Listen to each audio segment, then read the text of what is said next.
Stitch Cutie, I'm Brittany with Stitches of Love Quilting, and welcome to the video tutorial for building your applique units of Summertime Sally, which is your August block for the Ewe Troupe quilt. So let's first start by talking about what you need to have. So of course you have your pattern and instructions that came in the mail. What we'll be using is our full-size applique placement guide, so you want to have that handy. And then the setup I like to have, I have my Caterpillar light pad. And then on top of that, I have my much loved applique glass mat, which I'm able to iron directly on when I'm building my applique units. I have my fusing mat, which I actually have upside down, but it is the fusing mat. It's the same either way, just the title's upside down. I have my piece of fabric from my kit. I have my border fabrics for my kit, which I'm going to set aside because we don't need those yet. Same with the large background fabric. We don't need that just yet because we're going to build our applique units first, so I'm going to set it aside. And ultimately what your block is going to look like after it's stitched is like this before you trim it down. So let's talk about what I like to do to get started. The first thing I'm going to do, I have the backing peeled off all my pre-fused laser cut applique pieces, and I'm going to set them aside. Now the first thing that I'm going to do, if you take a look at Summertime Sally's face, there are some accent lines. I'm going to go on and trace those on now before I build my applique unit. So all I'm going to do is place my face right there. I'm actually going to move my fusing mat out of the way just so I can see a little bit better. And I'm going to take a Pigma pin, a very fine point Pigma pin, and I'm going to just simply trace a very thin line. You want it to be thin because you want to be able to easily do a nice straight stitch over it without disrupting, you want to be able to cover that line really easily. So there we go. All right. And then if you want to put just a small dot where you're going to do your straight lines, I'm not going to draw that full straight line, but I just have a little dot on each one so I know where I'm going to do it. See, easy peasy, and that's going to be nice and easy to cover with a black thread. I love to use my friction pin, but remember, we're going to iron this, so don't use a pin that disappears in heat because you won't be able to see your line. So now let's talk about the applique units we're going to build, and I'll bring out my sample right beside it. So pretty much all of this is going to connect into one larger unit except for the ants, right? Because they don't touch any of the other appliques. So what I'm going to do, I'm going to start down here and I'm going to build like one leg, a second leg. Let's build this whole little watermelon area. Then we're going to build the top part. And then we'll connect this together and put the face on with the hat last. And then when we put in our background fabric, we'll put that large unit down, and then we'll put our two ants in place and mark the lines for their antenna and their feet. All right, so let's get started. Again, I have my applique glass mat, which I'm able to iron directly over. I love this. If you don't have it, head to our website. We have it. We've already included shipping in the price, so it ships for free for you. And it's just a godsend when you're doing machine applique. So now I'm going to put my fusing mat right on top of my placement guide, which again is over my glass mat, which is over my light pad. So let's get started. I'm going to start, like I said, down here on the feet. So let me just move my paper up a little. So I'm going to grab this long skinny piece right here and place it down. Now what I love about this fusing mat is it's a little tacky. So I don't need to iron this piece down until I'm actually ready to connect it to another piece. So the next piece, I'm gonna grab the pieces for my two legs and just put them out here. And I'm gonna separate them. So now I'm gonna get number 6 right in place. And all I'm gonna do is take the tip of my Steam Fast travel iron and I'm just gonna press where they overlap. I know it probably looks like I'm pressing all the way down, but I'm really just using that tip. Now we're gonna get piece number 7, which is the top of his left foot, or her left foot, I'm sorry, it's a Ewe Troupe.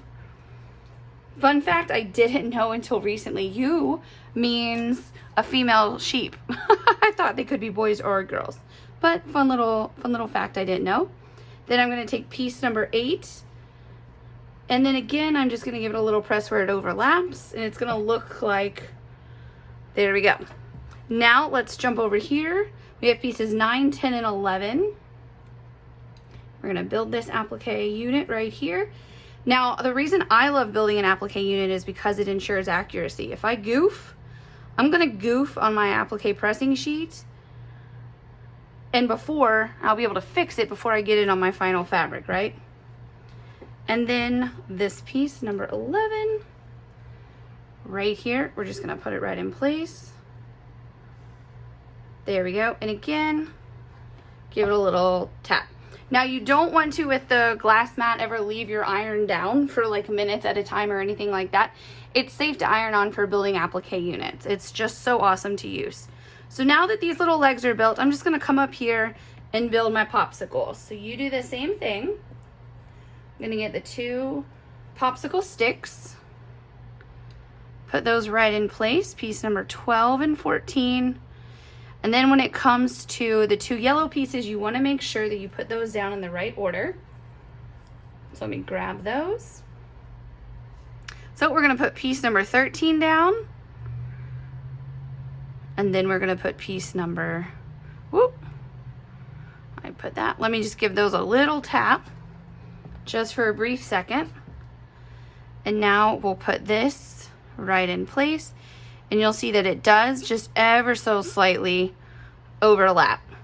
So give that a press. And yes, I did press full flat right there.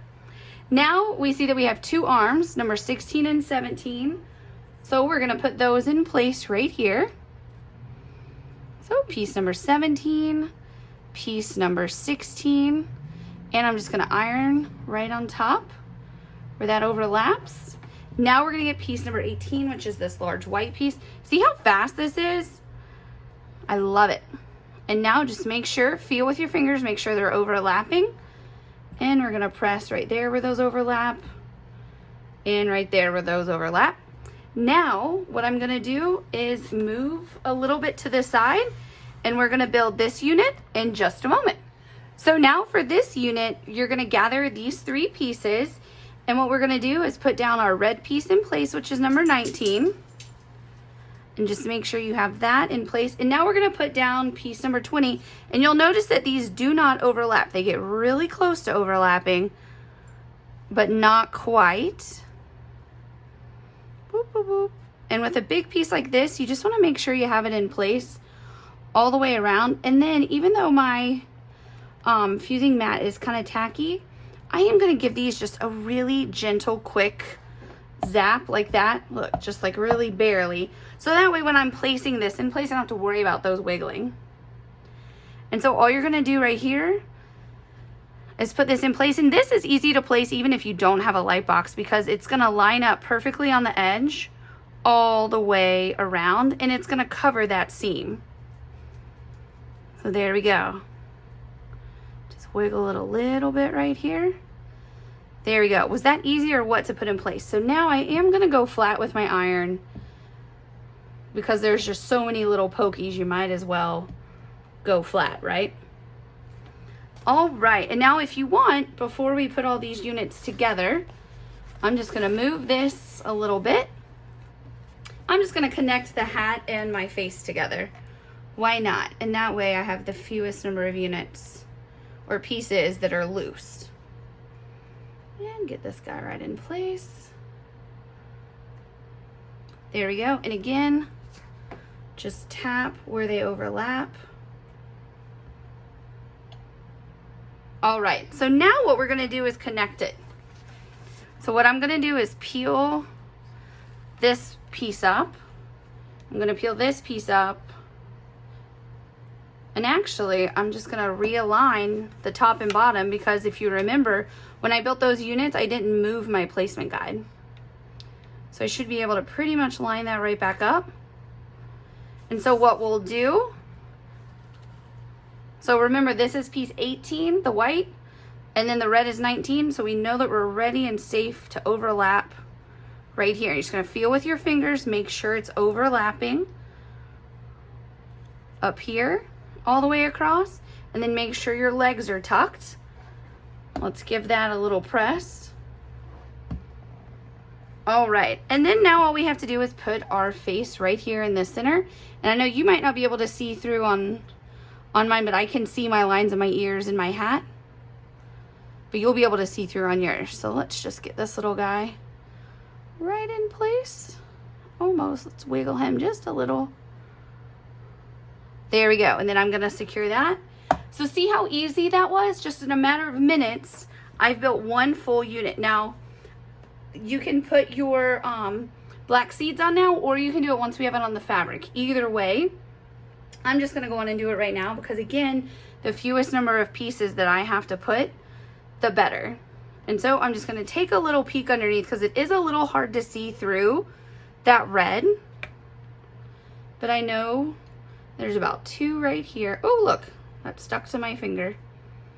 And with the seeds, because you're going to sew this on your sewing machine, you can kind of put them however you want.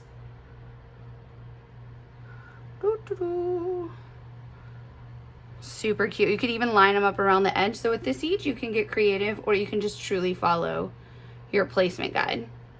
And again, make sure you have it fusible side down. You don't want to accidentally iron it to your iron. Let me just get him straightened up. Oh my gosh, is that so cute? And every single seed is exactly the same, so you don't have to worry about deciding which seed is which. So just a quick press. Now all we have left over here are our 2 little ants, and if you want to build those as a unit, you can. They're so little, I'm just going to put those on the background. So now what we're going to do is carefully peel our Summertime Sally up. Oh, look, see, I didn't have that ironed enough together. So let me put this back in place. If that happens, it's no big deal. It just means you need to press for a second more. But again, you don't want to press too long because you don't want to over expose the fusible. So I'm going to let that dry for a second, or cool off, I should say. And I'm just going to slowly start peeling up my unit from the top over here. There we go. And just be gentle at the seams because remember, you didn't fully iron it. Take a look at that. Cute as can be. So now we are going to take our placement guide and put it on top. And now I just grabbed a purple scrap of fabric. This isn't from a kit, so yes, my piece is smaller than I need. What you get in your kit is this huge oversized piece. So your piece is gonna more than cover your square. But I didn't want to interrupt all the ladies kitting and steal some of the fabric, so I'm just using a scrap. So all we're gonna do is take this and line it up through our placement guide so I can see exactly where my lines are, and just to make sure that it's in place. See, I need to come down just a hair. Looking perfect. All right, and so now I'm just gonna give it a quick press. I'm gonna give it the final press once I'm to my Steady Betty. I don't like to iron for too long on my glass. So that was just a quick press. Now I am gonna build my little ants down here. Now the ant on the left, numbers 2 and 3, are a little bit larger of an ant. And the body goes down first, and then the head. So I'm gonna put my body down, quick press, and then, whoop, the little head. Look how cute he is. Cute little ant. However, here in Florida, ants are not fun to deal with. I'm sure they're not fun to deal with wherever you live either. And then put some right here. And then this part of the ant. Whoop. How cute is that? That little ant. He came to the picnic. We want that ant to go home. Now, if you want, before we put it on our Steady Betty and do the final press, you can draw your ant legs right now. So you have your 2 antlers. And again, I know you probably can't see through my placement guide, but I can see through over here. There we go. And then this little leg kind of comes out from his head almost. 2, 4. All right, perfect. So I have that drawn on. Now what I'm going to do is get my Steady Betty and do the final press to make sure everything is secure. So just get this out and put it right on top. Whoop.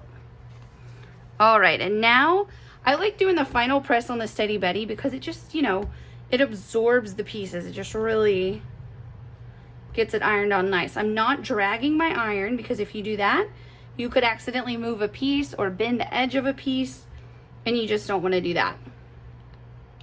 And again, it doesn't take very long for the final press, because if you iron for too long, you'll overexpose your pieces. That looks pretty darn good to me. And then the final test, pick it up, nothing fell off. So now this little guy is ready for stitching. So let me pull out the one I've stitched and let's talk about some stitch tips.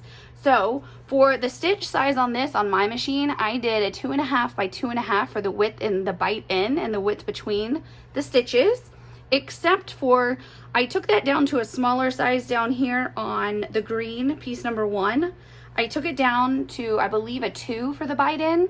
Same thing for the red bottoms of your flip-flops.